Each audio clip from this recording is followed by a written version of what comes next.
Здравствуйте! В эфире телеканала программа «Актуальное интервью», в студии Кристина Якупова. Якутия за последние годы достигла высоких темпов экономического роста и в настоящее время является локомотивом опережающего развития Дальнего Востока. За этим стоит гибкая инвестиционная политика, своевременные меры, государственной поддержки крупных промышленных и инфраструктурных проектов. Об инвестиционном климате в республике расскажет гость нашей студии Александр Афанасьев, заместитель министра экономики Республики Саха-Якутия. Александр Дмитриевич, здравствуйте. Здравствуйте. Несмотря на постоянно меняющуюся ситуацию в целом в стране и в мире, как вы оцениваете инвестиционный климат в Якутии? Какие элементы образуют благоприятный инвестиционный климат? Постараюсь в своем ответе более емко, но все-таки объять всю тему инвестиционного климата. Сразу забегая вперед, скажу, что оцениваю инвестиционный климат Республики Саха-Якутия как благоприятный.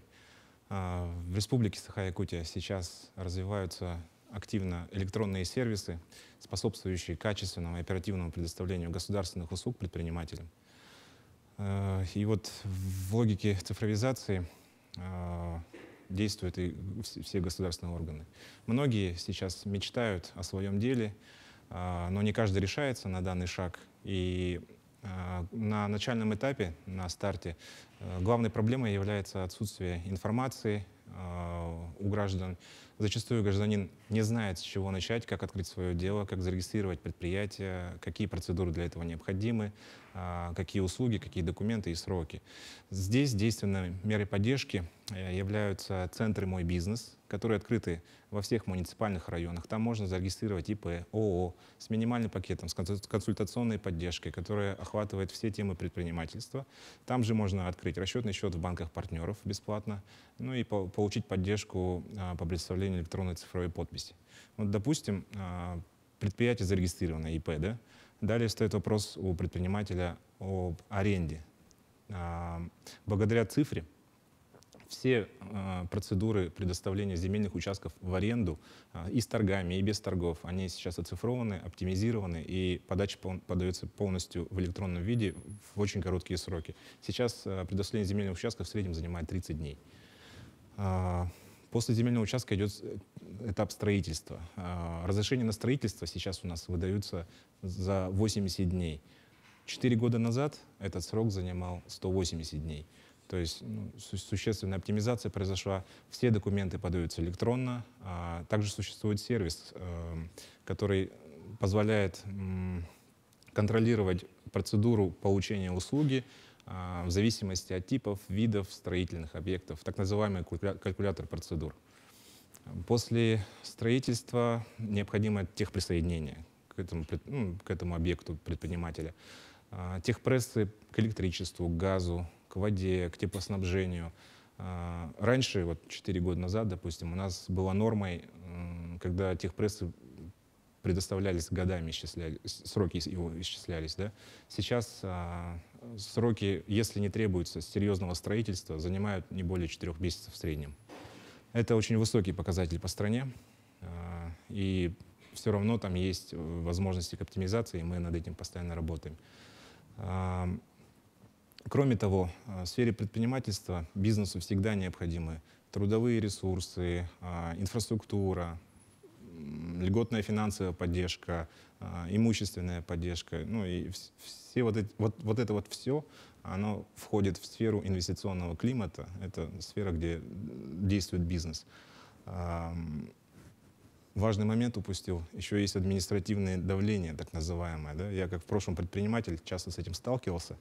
Это проверки контрольных органов, которые, если слишком часто будут проводиться, они могут просто парализовать деятельность любого предприятия, либо, накладывая множество штрафов, не дать предпринимателю просто устранить нарушение, а просто его обанкротить этими штрафами. Вот здесь предприниматели могут спокойно вздохнуть, поскольку реформа контрольно-надзорной деятельности, она проведена и полностью переориентировала всю сферу контрольно-надзорной деятельности с наказаний на профилактику. И мораторий, который ежегодно раньше продлевался на проверки, да, сейчас вот в марте вышло постановление правительства, мораторий на проверки, плановые проверки невысоких категорий риска он продлен до 2030 года, на 8 лет сразу. Вот. Одним из главных элементов целостной системы улучшения инвестиционного климата в регионах России является национальный рейтинг. В прошлом году Якутия заняла 13-е место и закрепилась в топ-15. Как вы оцениваете эти итоги и какие планы на этот год? Ведь методика расчета рейтинга каждый год меняется. Ну, сам национальный инвестиционный рейтинг субъектов Российской Федерации — это формализованный рейтинг по 70 показателям, по 4 категориям показателей. Это регуляторика, это институты бизнеса, это инфраструктура и ресурсы, а также сама поддержка малого и среднего предпринимательства. В текущем году методология действительно изменилась. Рейтинговый комитет принял решение, что вот в прошлом большую часть показателей всегда занимали опросные показатели. Это и сейчас так, но проблема опросных показателей была в том, что предприниматели жаловались, что проходить опрос по телефону довольно неудобно, занимает много времени. И теперь рейтинговый комитет изменил механизм. Сейчас это будет онлайн-анкетирование, ну, более цивилизованный способ. Да? Мы занимаем по итогам 2022 года 13-е место.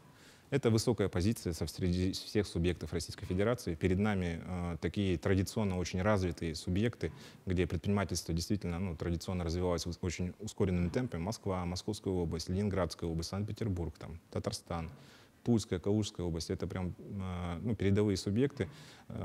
Когда они впереди, это для нас это не стыдно. Мы продолжаем лидерство на Дальнем Востоке. В тройку лидеров всегда входим. И работаем над постоянным улучшением. Конкуренция в топе рейтинга, она очень высокая, субъекты постоянно все развиваются, и если просто недостаточно быстро развиваться, то они все равно тебя смещают с передовых мест. Поэтому работы всегда у нас много, мы над этим постоянно работаем. И вот здесь я хотел бы воспользоваться прямым эфиром и сообщить предпринимателям, что с апреля по май сейчас будет проходить этот опрос национального рейтинга наших предпринимателей. Они ежегодно проходят. У нас предпринимателей, на самом деле, в республике не так много относительно других субъектов, и большая часть предпринимателей наших сталкивалась с этим опросом. Важный момент: необходимо ответить на звонок, вам направят ссылку для прохождения опроса. Пройдете опрос, не занимает это дольше 15 минут, и далее этот опрос будет обрабатываться федеральными властями для подведения итогов рейтинга. Итоги рейтинга будут озвучены традиционно, как всегда, это на Питерском международном экономическом форуме в июне месяце. По аналогии с национальным рейтингом, в Якутии с 2020 года ежегодно проводится рейтинг инвестиционного климата в муниципальных районах и городских округах республики. Как муниципалитеты включаются в работу и что делают для улучшения инвестиционного климата? Да, муниципальный рейтинг инвестиционного климата в муниципальных образованиях Республики Саха-Якутия — это тоже формализованный рейтинг для оценки действий властей по созданию благоприятного инвестиционного климата в муниципальных образованиях. Но для нас это также важный инструмент для поиска и внедрения лучших практик, которые реализуются муниципальными властями. В прошлом году первое место занял Горный район, второе и третье — это были Ленский и Намский. Горный район действительно за предыдущий период добился существенных результатов. У них действует очень такая системная работа по поддержке своих предпринимателей из муниципального бюджета. Выделяются субсидии, гранты, развиваются отрасли: дорожный сервис, народное хозяйство, туризм, социальное предпринимательство и обрабатывающее производство. По обрабатывающим производствам у них действует очень хороший, активный такой бизнес-инкубатор, в котором стартаперы с обрабатывающим производством размещают свое оборудование, станки, и за 3 года нарабатывают опыт и практику, и далее уже в свободное плавание, скажем так, выходят уже полноценными предпринимателями, где их уже научили, как вести дела. На наш взгляд, в прошлом году это была лучшая практика, и действительно они по своим показателям добились этого места, и мы их в прошлом году хорошо очень поздравляли. Александр Дмитриевич, вы отметили, что в 2022 году Якутия в первом потоке внедрила региональный инвестиционный стандарт. Что получает инвестор от внедрения регионального инвестиционного стандарта? Региональный инвестиционный стандарт — это новелла прошлого года, общефедеральная, преследует одну основную цель для того, чтобы ускорить принятие инвестиционного решения инвестором. Что это означает? Это означает, что инвестору для того, чтобы принять решение, то есть по его бизнес-плану, финансовой модели или какой-то концепции, необходимо получить определенную информацию о том, как вести бизнес в этом субъекте непосредственно. Это несколько вопросов, на которые отвечает региональный инвестиционный стандарт. Во-первых, это где, то есть это земельные участки, где есть инфраструктура, где есть дороги, где есть рынки сбыта и так далее. Это онлайн-инвестиционная карта, она у нас работает на сайте Инвест-Якутия. Далее нужно ответить на, что может инвестор, который не знает нашу республику пока, да, но думает над тем, чтобы инвестировать в нее, на что может он рассчитывать. То есть в инвестиционной декларации, которая утверждена главой Республики Саха-Якутия в прошлом году, обозначены обязательства субъекта о том, что мы гарантируем безопасность, неухудшение условий, открытость, предоставление налоговых и иных льгот по действующим механизмам, ну, как бы не хуже, чем кому-либо. Да? Также ему необходимо знать, с кем контактировать. То есть в инвестиционной декларации указана вся инвестиционная команда с номерами, как с ними связаться, вплоть до самого Александра Сергеевича, то есть канал связи существует. Далее предпринимателю необходимо знать, насколько налажены процедуры. Вот те процедуры, которые я на первом вопросе отвечал, это техприсоединение, сколько времени займет разрешение на строительство и так далее, какая процедура, какие документы, куда подавать. Это все указано в своде инвестиционных правил. Это короткие алгоритмы, пошаговые алгоритмы для инвесторов, как получить эту услугу. Они тоже утверждены. Ну и заключительное, это нужно определить институт развития, с которым необходимо будет системно работать по инвестиционному проекту. У нас агентством инвестиционного развития определено агентство по привлечению инвестиций. Это агентство существует уже давно, практика у них наработана, менеджеры и консультанты, они прекрасно помогут любому инвестору.